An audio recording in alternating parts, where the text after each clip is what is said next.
Ya pemirsa, lalu bagaimana pengaruh pemilihan Amerika Serikat terhadap perdamaian di Timur Tengah? Apakah perdamaian akan terwujud jika Trump atau Kamala Harris yang terpilih?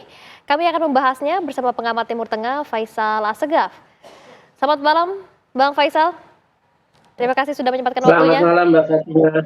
Dan Bang Faisal, melihat situasi pemilihan Presiden Amerika Serikat ini, apakah memiliki pengaruh terhadap perdamaian Timur Tengah itu sendiri? Seperti apa, Bang Faisal? Sebenarnya siapapun presiden yang terpilih baik dari Republik maupun Demokrat tidak akan terlalu berpengaruh banyak terhadap perdamaian di Timur Tengah karena kita tahu baik Republik maupun Demokrat sama-sama pro Israel, Donald Trump maupun Kamala Harris. Kalau kita berbicara kilas baliknya, ketika Presiden Bill Clinton dari Partai Demokrat itu menandatangani Jerusalem Embassy Act, itu adalah sebuah undang-undang yang mewajibkan siapapun presiden Amerika Serikat untuk memindahkan kedutaan besar Amerika dari ibu kota Tel Aviv Israel ke Yerusalem. Nah, hanya saja karena sensitivitas masalah itu tidak ada satupun presiden yang berani. Artinya dalam undang-undang itu kalau merasa belum waktunya atau terlalu sensitif bisa ditunda 6 bulan dan 6 bulan. Nah, dari tahun 1995 baru Trump yang akhirnya butuh 23 tahun. Jadi baru Trump akhirnya berani memindahkan kedutaan besar Amerika dari ibu kota Tel Aviv ke Yerusalem, yaitu pada 14 Mei 1948. Setelah sebelumnya 6 Desember 2017 Trump menyatakan bahwa Yerusalem baik barat maupun timur adalah ibu kota Israel. Nah, apa yang dilakukan oleh Bill Clinton dari Demokrat atau Trump dari Republik itu sama-sama melanggar hukum internasional karena kita tahu ketika PBB mengeluarkan resolusi partisi 1947 yang membagi dua wilayah Palestina, 45% untuk Palestina, 52% untuk Israel dengan 2% Yerusalem dan 1% Bethlehem itu di bawah hukum internasional. Artinya kedua presiden baik Bill Clinton dari Demokrat maupun Trump dari Republik itu sama-sama melanggar resolusi PBB dan hukum internasional. Jadi hanya saja pendekatannya berbeda antara Trump dengan Kamala Harris. Trump terlihat lebih agresif dalam membela Palestina, sedangkan Kamala Harris agak lebih lunak walaupun sama-sama pro Israel. Beda caranya aja pendekatannya. Tapi pada prinsipnya kedua calon presiden ini sama-sama pro terhadap Israel. Ya, Bang Faisal, tapi jika kita lihat beberapa kampanye yang disampaikan oleh Kamala Harris maupun Donald Trump, ini mereka justru di akhir-akhir penetapan atau pemilihan presiden menyampaikan akan mengedepankan ceasefire atau gencatan senjata. Ini tanggapannya seperti apa? Apakah itu hanya untuk menarik voters American Muslim atau seperti apa? Ya, kalau kita tahu ketika perang Gaza mencapai puncaknya dengan makin puluhan ribu orang, sekarang itu udah 43.000 tewas, itu kan muncul demonstrasi yang menentang genosida yang dilakukan Israel di Gaza. Tapi kenyataannya apa? Kamala Harris yang saat ini waktu itu saat ini menjadi wakil presiden dari Biden tidak bersuara ketika akhirnya polisi mengambil tindakan keras terhadap demonstran. Artinya sama saja. Kemudian juga kita tahu Donald Trump pernah mengeluarkan ancaman kalau saya terpilih jadi presiden maka saya akan menghabisi Hamas jika tidak membebaskan semua sandera. Jadi apa yang disampaikan komentar-komentar yang menginginkan gencatan senjata itu sebenarnya seperti retorika karena kita tahu gencatan senjata hanya bisa tercapai kalau Netanyahu mau. Tapi kenyataannya kan Netanyahu menolak gencatan senjata, menolak syarat yang diajukan Hamas.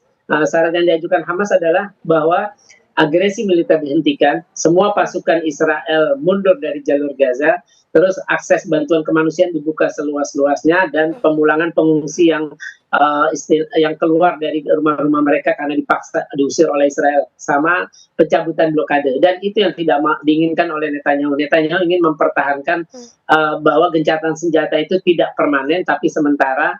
Nah, itu yang tidak diinginkan oleh Hamas dan Amerika Serikat sejauh ini juga tidak mampu menekan Israel, menekan Netanyahu untuk menuruti syarat-syarat dari Hamas. Ya, Bang Faisal, kita melihat bahwa Trump sempat menyampaikan juga jika ia terpilih menjadi presiden kembali dalam hitungan 24 jam ia akan menghentikan seluruh perang yang terjadi saat ini. Itu tanggapannya seperti apa? Apakah itu hanya lip service saja atau bagaimana, Bang Faisal? Ya, ya itu pernyataannya menarik ya, tapi kan, harus dibuktikan apakah, Trump akan memaksa Netanyahu mau mundur, mengikuti syarat-syarat Hamas atau bagaimana? Karena kan kenyataannya di domestik Israel sendiri, banyak tuntutan agar perang segera dihentikan dan pemerintah Netanyahu bersedia memenuhi tuntutan Hamas untuk, pertukaran tahanan, ya dengan syarat-syarat yang seperti tadi agresi militer dihentikan, terus pasukan mundur.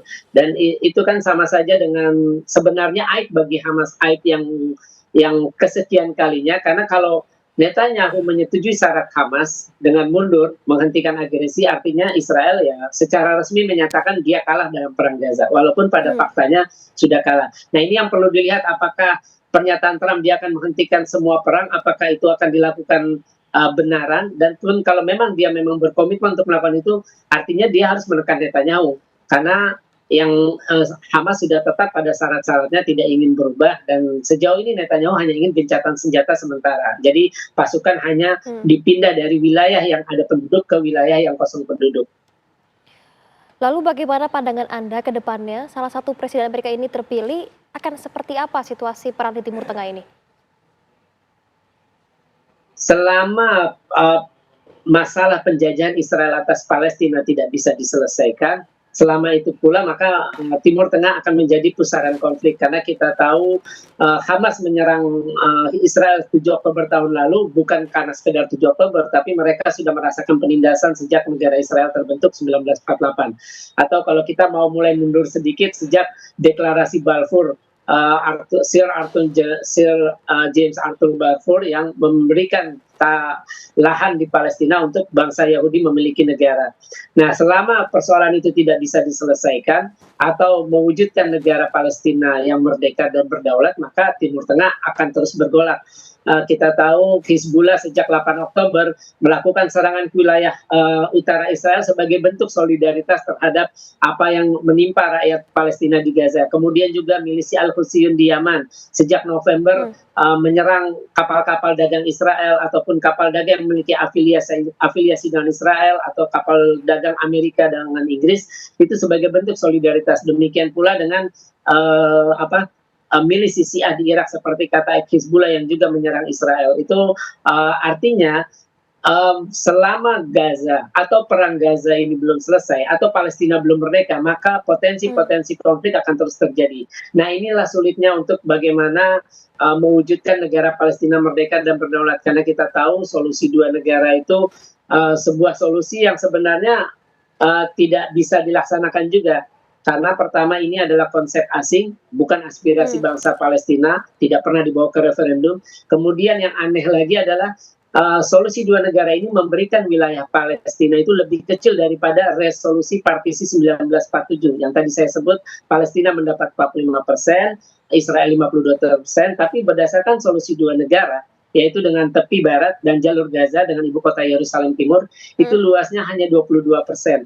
Kalau dikurangi dengan pembangunan tembok pemisah itu luasnya sekitar 12% saja wilayah Palestina kalau memang itu bisa terlaksana, tapi saya nggak yakin sampai saat ini. Jadi artinya pandangan Anda two state solution ini tidak berdampak baik terhadap Palestina begitu? Ya tidak berdampak baik karena kita tahu ada faktor internal baik di Hmm. pihak Palestina maupun di pihak Israel yang sama-sama tidak menginginkan eksistensi negara masing-masing. Kita tahu Hamas dan Jihad Islam sampai saat ini menolak mengakui eksistensi Israel. Tidak ada yang namanya Israel. Jadi harus kembali ke wilayah Palestina sebelum berdirinya Israel. Sama halnya dengan pihak Israel sendiri ada kelompok garis keras yaitu Zionis ini kan yang menginginkan bahwa mereka berhak atas wilayah yang sekarang menjadi Al-Aqsa. Palestina adalah tanah dijanjikan Tuhan. Itu kan ada unsur-unsur nasionalisme, unsur-unsur ekonomi maupun unsur agama inilah yang membuat isu Palestina akan semakin sulit diselesaikan. Belum lagi kita menghadapi persoalan masalah yang mengancam peradaban manusia seperti krisis iklim, kita pernah mengalami pandemi COVID-19 Hmm. ataupun perlombaan senjata konvensional yang daya rusaknya makin tinggi atau perlombaan senjata pemusnah massal. Ya, Bang Faisal mungkin kita akan membahas mengenai Amerika Serikat dengan Iran ke depannya seperti apa, namun tahan dulu Kembali nanti kita akan kembali usaha jeda berikut ini, di mana Breaking News TV akan kembali usaha jeda berikut ini, tetaplah bersama kami. Anda masih di Breaking News TV One pemirsa, kita akan kembali membahas seputar pemilihan Presiden Amerika Serikat dan dampaknya terhadap perang di Timur Tengah. Kembali kami mengajak Anda berdialog dengan Faisal Assegaf. Bang Faisal, mungkin kita akan lanjutkan lagi mengenai dampaknya pemilihan Presiden Amerika Serikat ini antara hubungan Amerika dengan Iran. Akan seperti apa Bang Faisal? Ya, sedari awal sejak pecah revolusi Islam Iran itu kan platformnya itu adalah anti-Zionis. Dan ini kita lihat puncak dari revolusi Islam Iran itu adalah penyanderaan di Kedutaan Besar Amerika di ibu kota Teheran pada tahun 1979 Februari, kemudian disusul dengan terusirnya para diplomat Amerika Serikat dari Teheran. Artinya begini, Republik Islam Iran itu yang dibentuk oleh pemimpin revolusi Islam Iran, Imam Khomeini, itu adalah platformnya anti-Zionis. Nah, mereka memandang Amerika sebagai musuh karena Amerika selalu mendukung Israel atau Zionis. Nah, sebaliknya, Amerika melihat Iran sebagai musuh karena Iran membantu dan mendukung milisi-milisi anti-Israel. Kita tahu di jalur di Palestina ada Hamas dengan Jihad Islam. Kemudian di Lebanon ada Hizbullah, merupakan milisi Syiah paling kuat di Timur Tengah. Kemudian di Yaman ada milisi Al-Husayun. Kemudian juga ada Popular Mobilization Front, payung dari semua koalisi, payung dari semua milisi Syiah yang ada di Irak. Jadi Iran akan memandang Amerika sebagai musuh karena Amerika selalu berada membackingi Israel. Sebaliknya Amerika akan memandang Iran sebagai musuh karena Iran membantu dan mendukung milisi-milisi anti-Israel, milisi-milisi yang menginginkan Israel hancur. Ya, Bang Faisal, kita melihat bahwa memang situasinya apakah pada saat pemilihan Presiden Amerika ini menjadi momentum Iran untuk menyerang Amerika? Akankah seperti itu? Ya, itu bisa saja terjadi karena kita tahu Khamenei sudah bilang dan beberapa pejabat Iran sudah bilang bahwa kita akan serangan kali ini, serangan ketiga sejak Republik Islam berdiri terhadap Israel setelah serangan pada 13 April, kemudian 1 Oktober, itu akan lebih kuat dan menyakitkan. Sempat ada kabar, tapi ternyata akhirnya dibantah bahwa Iran sudah mengeluarkan notam pada 4 November mulai pukul 2.30 pagi hingga 6 November pukul 18.30, tapi itu sudah dibantah. Tentu saja momentum itu sangat penting karena momentum itu membuat orang selalu ingat terhadap sebuah peristiwa besar. Saya rasa bisa saja di tengah pemilu ini atau mungkin setelah ketahuan siapa yang terpilih, itu Iran bisa saja menyerang Israel untuk membuktikan bahwa mereka itu tidak peduli, Iran itu tidak peduli siapapun yang terpilih, mau Trump atau Kamala Harris, mereka akan tetap berkomitmen terhadap aturan main baru mereka yang mereka tetapkan April, bahwa setiap kali Israel menarget warganya atau kepentingannya, maka Iran pasti akan membalas serangan tersebut. Oke, baik. Terima kasih Bang Faisal Assegaf atas informasinya mengenai bagaimana Sama-sama. situasi ke depannya antara Amerika Serikat dengan Timur Tengah. Sekali lagi terima kasih waktunya.